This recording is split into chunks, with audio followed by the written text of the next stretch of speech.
Salut les amis, aujourd'hui on se retrouve pour une partie entre Meren et Lurus. Alors Meren, c'est une créature 4 d'invoque 3-4 qui dit qu'à chaque fois qu'une autre créature que l'on contrôle meurt, on gagne un marqueur expérience. Et au début de l'étape de fin, on choisit une créature ciblée de notre cimetière. Et si le coût quantité mana de cette carte est inférieur ou égal au nombre de marqueurs expérience que l'on a, on la renvoie sur le champ de bataille. Sinon, on met cette carte dans notre main. Et enfin, le russe, vous le connaissez, donc on utilise plus sa capacité de compagnon, puisque depuis qu'on doit payer 3 en rituel pour la mettre dans sa main, c'est devenu beaucoup moins fort, donc on la joue en tant que général. Il est 3 d'invoque, 3 de lien de vie, et pendant chacun de nos tours, on peut lancer un sort de permanent ou un coût quantité de mana inférieur ou égal à 2 depuis notre cimetière. Donc ce sera moi qui vais jouer le russe, je serai sur la droite, et c'est Julien qui va jouer Meren. Donc Julien améliore sa liste de plus en plus, sa liste sera dans la description. Et moi de même, j'améliore à chaque fois ma liste. Je tiens à vous dire que j'ai fait pas mal de parties avec Lurus après ce match-là. Donc du coup, j'ai modifié pas mal la liste. Mais il se trouve que c'est un deck qui est un petit peu lent et qui a du mal face à des decks contrôle, mono bleu ou des decks combo. Donc du coup, je vais vous montrer une partie qui se passe à peu près bien pour moi, mais ce n'est pas vraiment un général que je vais conserver ensuite par la suite. Au lancement de dés, c'est moi qui gagne, et bien sûr, je décide de commencer.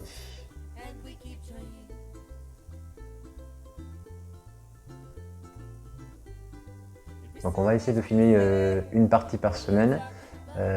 Si vous trouvez que c'est trop, on peut ralentir, ou au contraire, si vous trouvez que c'est pas assez, on peut peut-être passer à 2 vidéos de partie par semaine. N'hésitez pas à le signaler dans les commentaires. Donc là, je commence avec une plaine et une donneuse de runes. Et Julien lance une plaine marécageuse qu'il craque de suite pour aller chercher un tombeau luxuriant. Et son tombeau luxuriant va le laisser dégager pour ne pas perdre de points de vie.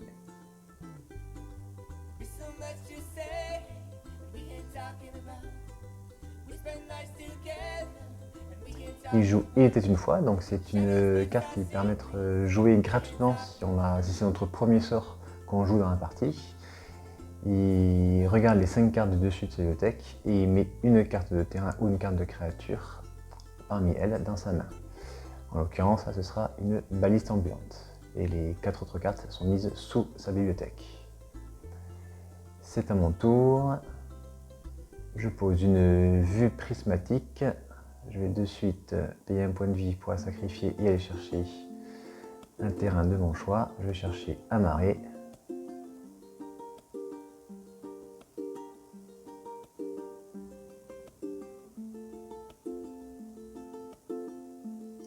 Je vais poser un JT. Et c'est une fin de tour.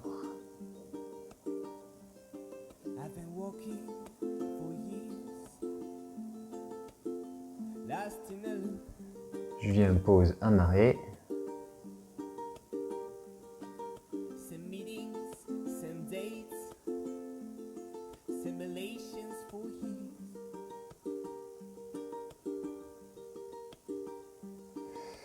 Et il lance une décomposition abrupte sur le JT. Alors pourquoi il l'a fait de suite en rituel?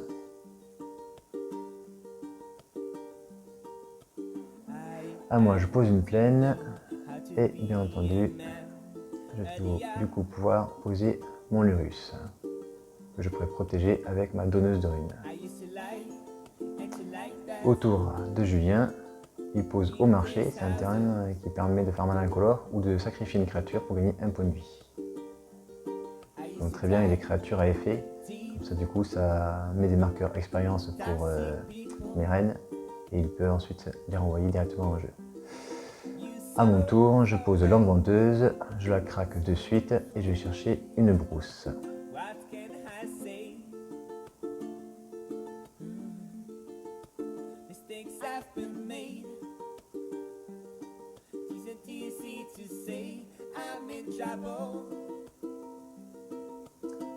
Du coup, je vais rejouer JT grâce à la capacité de Lurus. J'équipe JT sur Lurus. Pas de réponse de Julien, j'attaque. Ça affiche 3, je gagne 3. Et je gagne 2 marqueurs sur JT. En JT, je rappelle, on enlève un marqueur, on fait que la créature qui est équipée gagne +2/+2. On peut enlever un marqueur pour gagner 2 points de vie, ou faire qu'une créature ciblée gagne -1/-1. Donc je lui impose une forêt et lance bête de quête. Il m'attaque, je perds 4 et c'est une fin de tour.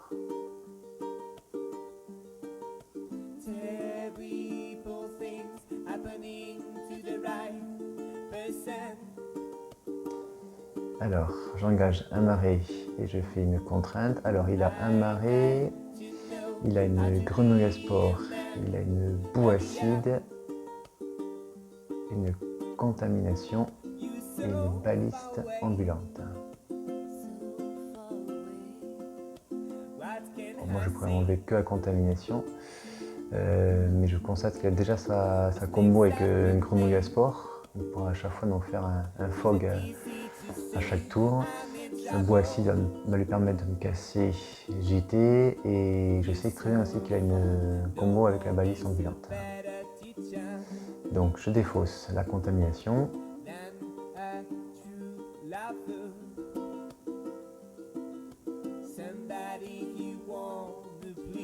Ensuite je fais un droit à la gorge sur la bête de quête, ce qui me permet d'attaquer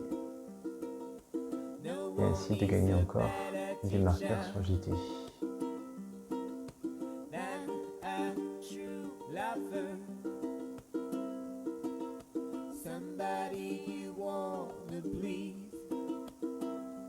Donc je gagne 3 à nouveau, il perd 3.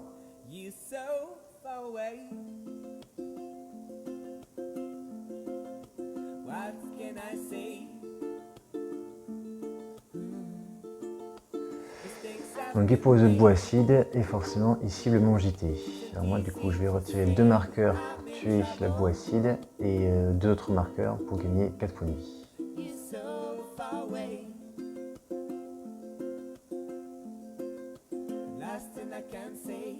C'est une fin de tour.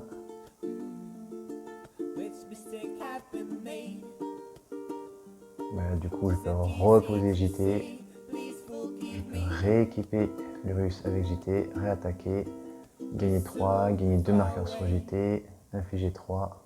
À partir du moment en fait, où en tour 1 on a posé une mère des runes ou une donneuse de runes, on peut vraiment protéger le russe et vraiment être tranquille ensuite pour le reste de la partie, à pouvoir rejouer tranquillement son cimetière, à moins forcément que l'adversaire agisse sur la mère des runes ou la donneuse de runes ou sur le cimetière.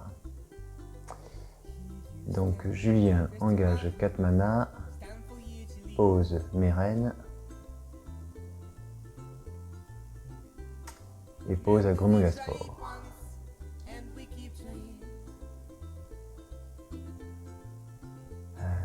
Donc ça, sa fameuse combo, en fait il peut sacrifier grenouille à sport pendant mon tour et ensuite à son tour la reposer, etc. Et du coup il pourrait le refaire à l'infini. Donc il faut à tout prix que je trouve une solution. Du coup je vais lancer une dislocation, ça fera -5/-5 sur une bête.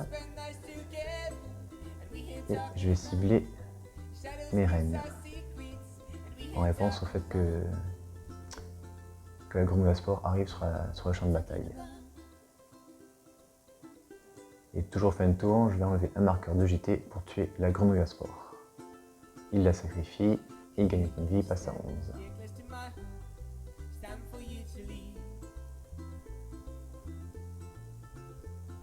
À mon tour, je pioche le grand abolisseur,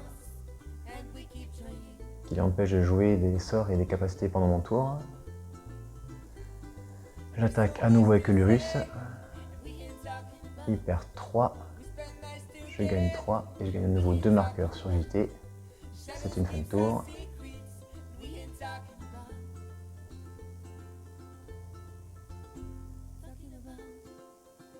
Il pose une zone d'émergence qui lui permet de jouer ses sorts en flash en sacrifiant.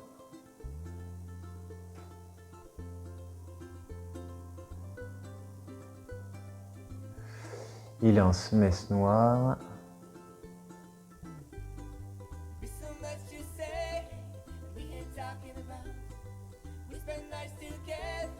4, 5, 6, 7, 8 mana. Il pose la baliste avec du coup 4 marqueurs dessus. Mais là, il n'a aucune chance d'en sortir parce que la donneuse de runes protège aussi de l'incolore. Et puis en plus, il y a tellement de marqueurs sur JT que je peux booster ma créature, je peux tuer ses créatures. Donc là, il essaie de me cibler la donneuse de runes. En réponse, je protège l'Urus du noir, on ne sait jamais.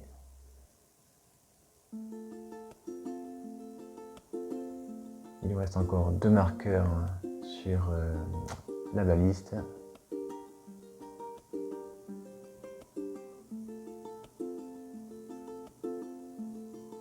Et il me tue mon grand amollisseur. Mais là, voilà, il me dit à moi, et là du coup, il n'a plus aucune possibilité de gagner. Bon, l'Urus, il va attaquer, à moins qu'il y ait un... Non, là je vois pas... Avec un vert, à moins d'avoir un fog. Là j'attaque, je fais 3 et je peux sacrifier tous mes marqueurs dessus pour donner plus 6, et donc du coup infliger 9 points de dégâts. Voilà, fin de la première partie. Voilà, c'était ascensionique parce que j'ai vraiment pioché très rapidement la donneuse de runes. Alors en seconde partie, il switch avec Cheville. Alors il est de l'invoque 1-3 contact mortel. Et au début de son entretien, si les adversaires ne contrôlent pas de permanent avec des marqueurs prime sur eux, on a un marqueur prime sur une créature ou un planeswalker. Et à chaque fois qu'un permanent avec un marqueur prime qu'un adversaire contrôle meurt, il gagne 3 points de vie et il pioche une carte. Donc du coup, le fait qu'il soit déjà contact mortel, c'est vraiment très bien. Le fait qu'il soit 1-3 va pouvoir bloquer la plupart de mes créatures, excepté l'Urus. Donc c'est un très bon choix de sa part de switcher avec ce général. Donc le switch, je rappelle, c'est qu'on peut intervertir en fait notre commandant avec une carte de notre deck à la seconde partie. Tant que bien sûr la carte conserve les identités de couleur du deck. En l'occurrence ici c'est vert noir, donc il n'y a pas de souci. Donc c'est Julien qui commence avec un marais et décidément, encore une fois, il nous sort la carte Il était une fois gratuitement vu que c'est son premier sort. Donc il regarde 5 cartes, il va chercher parmi elles une forêt et il la met directement dans sa main et les autres dessous sa bibliothèque.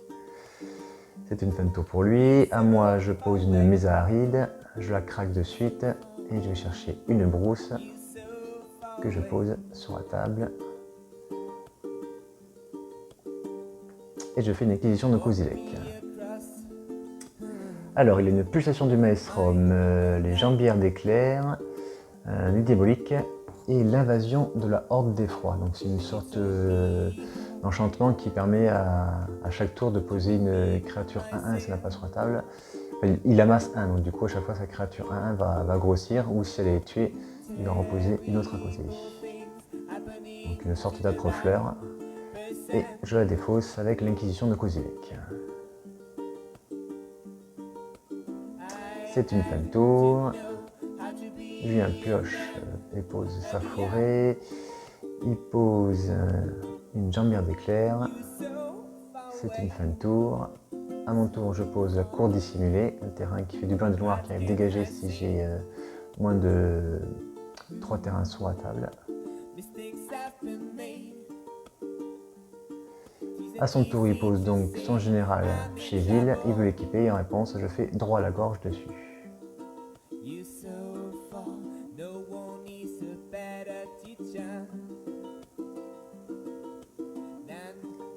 À mon tour, je pose une plaine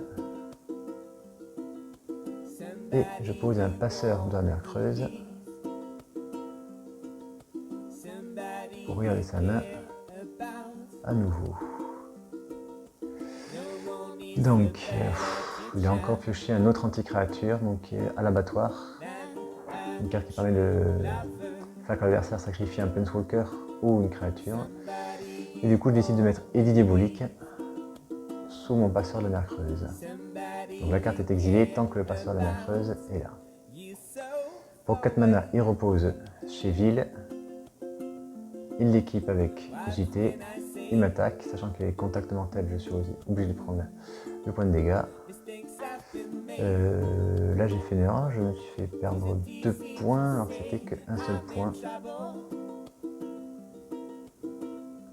Fin de tour, je fais une préceptrice éclairée.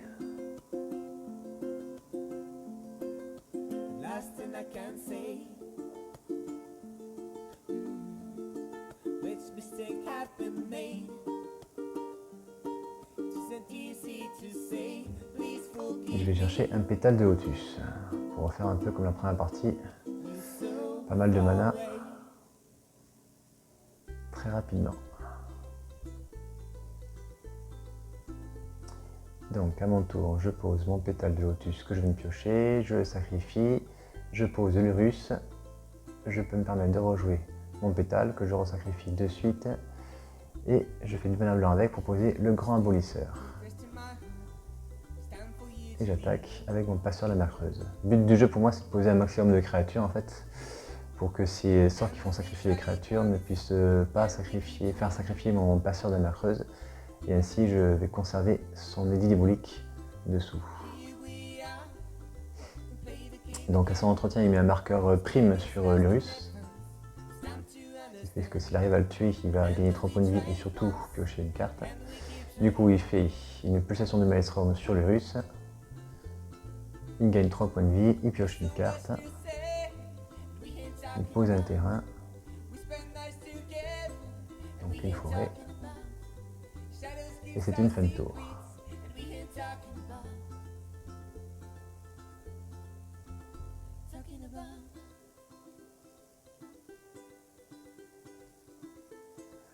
Alors pour 3 mana, je pose un cheval ailé de Vryn, c'est-à-dire que tous les sorts non créatures coûtent 1 de plus à jouer. Une sorte de Thalia. Et je ne peux pas attaquer vu que cette créature est 1-3 contact mortel. Je ne peux pas faire grand chose. À son entretien, il met un marqueur prime sur mon passeur de la creuse. Il a encore pioché anti-créature, ce coup-ci c'est une poussée fatale. Il me détruit du coup mon passeur de la creuse. Il récupère son édit diabolique. Il gagne 3 points de vie et il pioche une carte grâce à l'effet de son général.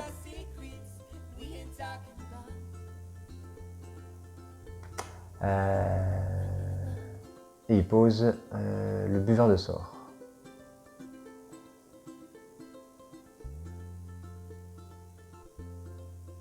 Alors pourquoi il n'a pas boosté son buveur de sort à son tour? Vu qu'il ne va pas jouer de sort pendant mon tour de toute façon.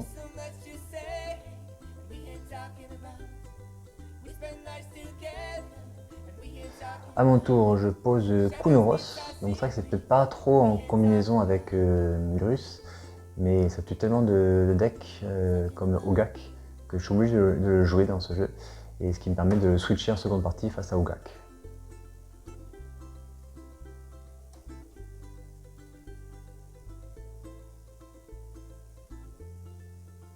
Donc j'attaque juste avec mon cheval ailé. C'est une fin de tour. À son tour, il joue décomposition abrupte, donc il a encore pioché anti-créature. Alors par contre, il aurait dû payer 1 de plus pour pouvoir le jouer, vu qu'il y avait le cheval ailé. Il pose une forêt.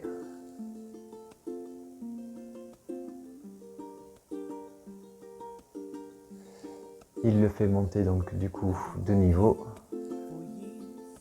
Il le fait monter directement au niveau 4. Donc il a pas payé de mana supplémentaire donc pour le cheval ailé, donc du coup ça lui permet de monter niveau 4 sourcier, mais de toute façon au tout dernier il avait oublié de payer pour le faire monter de niveau, donc c'est pas trop grave comme erreur. À mon tour, je repose l'Urus et je veux poser le pétale lotus, mais vu qu'il y a le cheval ailé, je peux pas. Donc je suis obligé pour l'instant d'attendre. Donc je pose juste l'Urus et je refais une phase d'attaque avec le cheval ailé. Je ligne 2. Et je sais que bientôt je vais avoir un 6-6 qui sera protection contre tout. Là pour l'instant quand il est 4-4, sa créature verte, elle est juste protection des éphémères.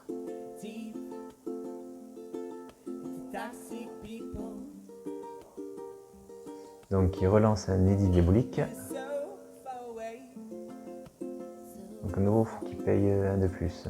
Je crois qu'il va s'en rendre compte plus tard. Donc je sacrifie mon cheval ailé. Voilà, il paye 1 de plus. Ce coup-ci, il n'y a pas d'erreur. Ensuite, pour 3 mana, il me fait sacrifier une créature. Donc je sacrifie mon grand abolisseur. Il le fait monter niveau 5. Il m'attaque avec les deux, donc du coup je prends 4 et un 5 et je passe à 8.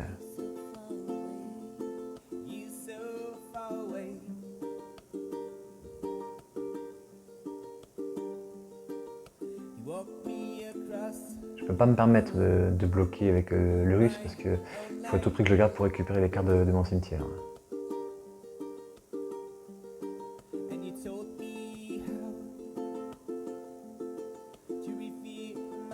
Moi je commence à être en très mauvaise posture. Il faut à tout prix que je gagne des points de vie. Et bien c'est parfait, je pose un ange resplendissant. Lui est 3-3 volant et je peux payer 6, lui faire gagner plus de et il gagne vie.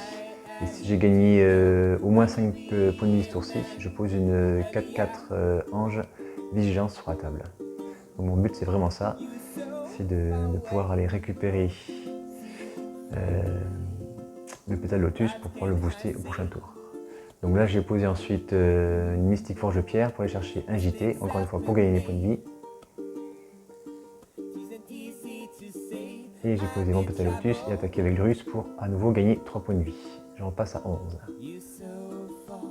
Donc je sais que bientôt j'aurai un 6-6 protection contre tout, mais le fait que j'ai une créature qui vole, j'ai JT en main et que je peux gagner des points de vie avec soit JT soit avec l'ange, je suis pas trop mal.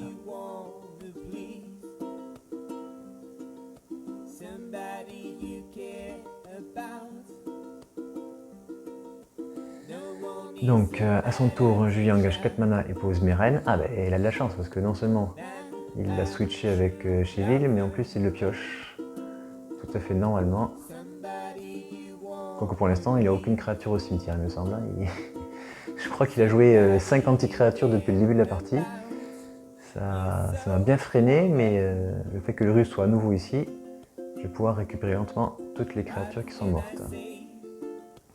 Donc il fait monter sa créature niveau 6, elle est donc du coup 6-6 protection contre tout, donc je ne peux plus la cibler et encore moins la bloquer. Il m'attaque avec sa 6-6 et son général. Donc ça fait 7 points de dégâts, je passe à 4.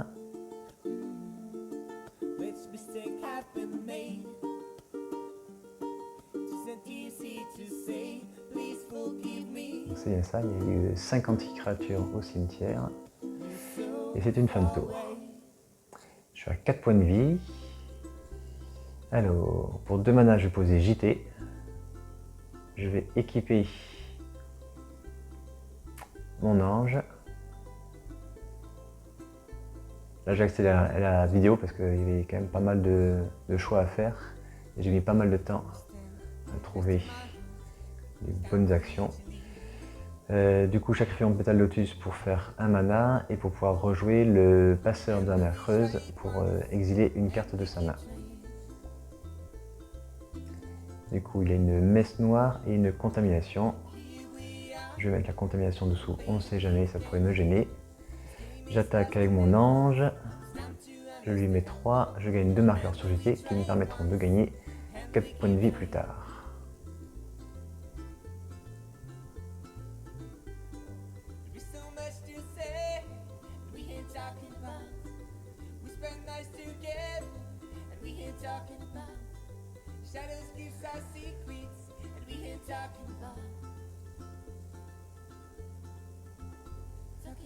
Allez, du coup, il va équiper les jambières sur Meren.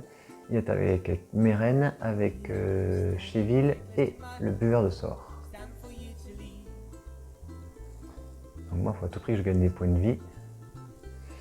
Donc déjà, lui, il ne sert plus à rien, la mystique forge de pierre. Je vais bloquer Meren.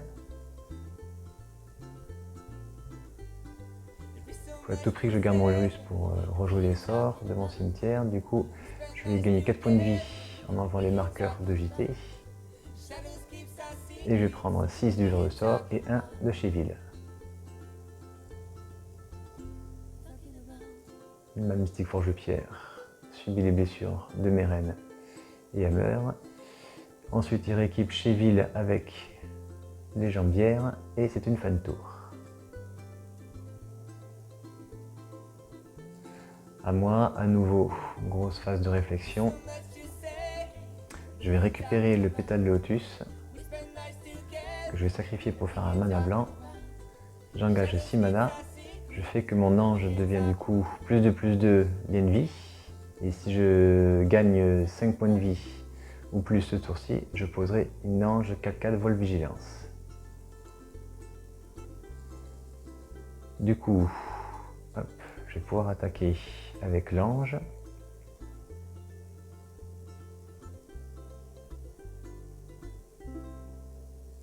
Je vais gagner 5 points de vie et ainsi gagner 2 marqueurs sur JT et poser une créature 4/4 vol vigilance prête à défendre au prochain tour.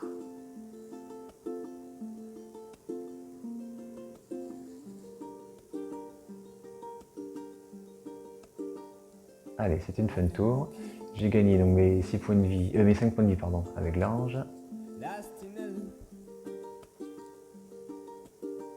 Je fais de la résistance et on s'aperçoit comme quoi le point de vie que j'ai perdu en plus au tout début de la partie fait quand même la différence, ouais, parce que faut toujours faire attention à ce genre de petites erreurs. Un point de vie, c'est un point de vie, c'est assez important. Et là, il me pose un champ des dryades sur mon ange resplendissant. Du coup, je ne pourrai plus gagner des points de vie sans problème à chaque tour. Il me reste JT, mais j'ai plus de créatures qui puissent facilement attaquer sans être bloqué. Il m'attaque du coup avec son buveur de sort, son Chéville et son Mérène. À nouveau, je vais être obligé de gagner des points de vie avec JT. Donc mon ange 4/4 va bloquer Mérène. Du coup, mon ange ne mourra pas, mais en revanche, son Mérène va mourir. Je vais gagner 2 points de vie avec JT, je vais passer à 8. Et à nouveau, je vais décider de prendre les 7 du buveur de sort et de Chéville. Son Mérène meurt.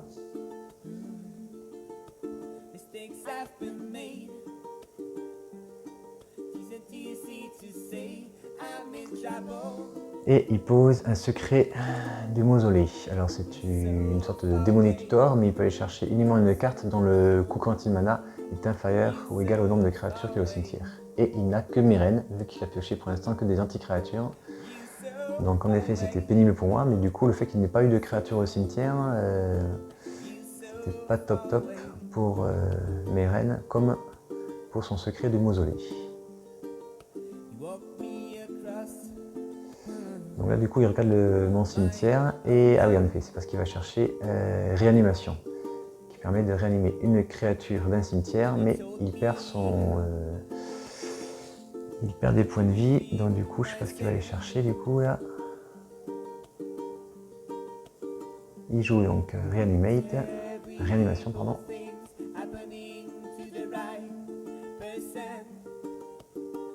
Et il a pris mon cimetière.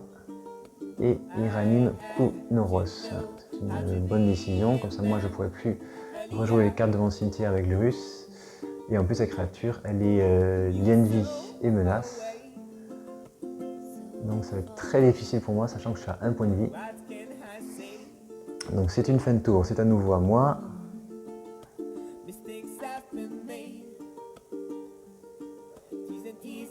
Donc à nouveau grosse phase de réflexion pour moi.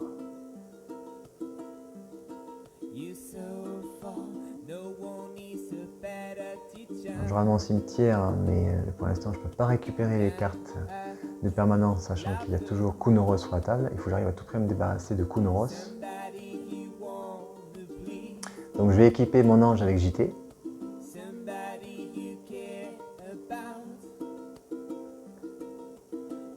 Non, finalement je change d'avis, c'est pas une bonne solution, je préfère équiper Lurrus avec. Et j'attaque avec l'ange 4/4 et Lurrus. Et ainsi qu'avec la créature, le passeur de la mer creuse. Comme ça ferait pile 9 points de dégâts. S'il ne bloque pas, je l'oblige en fait à bloquer avec son Kunoros.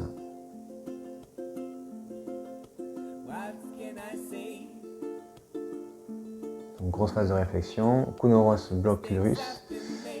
J'enlève un marqueur de JT booster Urus, qui est du coup 5-4 et qui tue Kunoros. Mon ange lui met 4 points de dégâts et on passe sur la mer creuse, 2 points de dégâts. Donc il prend 6, il passe à 3 et il regagne 3 avec Kunoros.